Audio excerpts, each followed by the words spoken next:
విశాఖపట్నంలో సిద్ధినిష్ట రుద్రాభిషేక బ్రాహ్మణ బృందం పుష్కర కాల క్రితం ఒకరి వెంట ఒకరు అన్నట్లుగా తోడుగా నడుస్తూ ప్రతి మాస శివరాత్రికి రుద్రాభిషేకం నిర్వహిస్తూ లోక కళ్యాణాన్ని కోరుతున్నారు.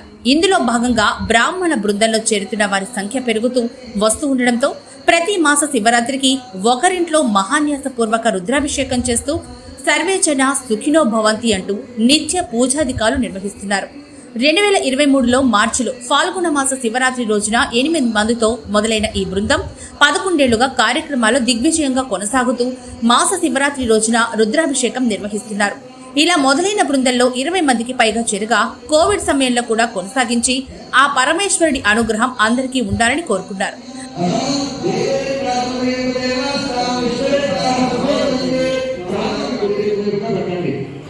ప్రస్తుతం ఉన్న సభ్యులు కొనసాగింపులో భాగంగా విశాఖ నగరంలోని పుణ్య దంపతులైన కప్పగంతు మురళీనాగ్ పద్మాల సంకల్ప ఫలితంగా ప్రారంభించారు.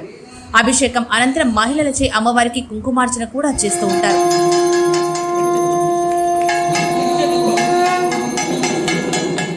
ఏకాదశ రుద్రులకు ప్రతీక అన్నట్లు 11 సంవత్సరములు అయిన సందర్భంగా పాతవారిని కూడా అతిథులుగా ఆహ్వానించి ఈ బృహత్ కార్యక్రమం ఘనంగా నిర్వహించారు.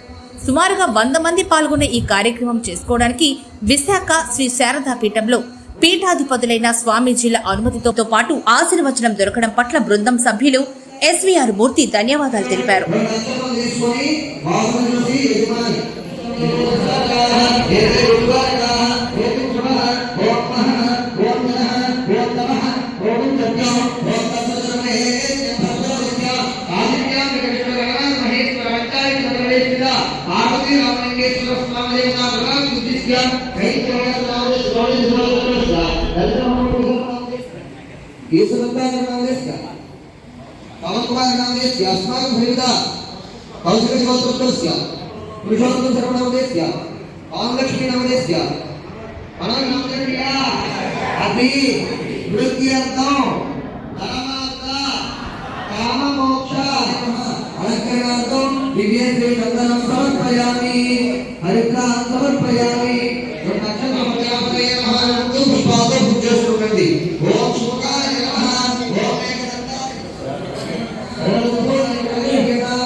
రుద్రాయ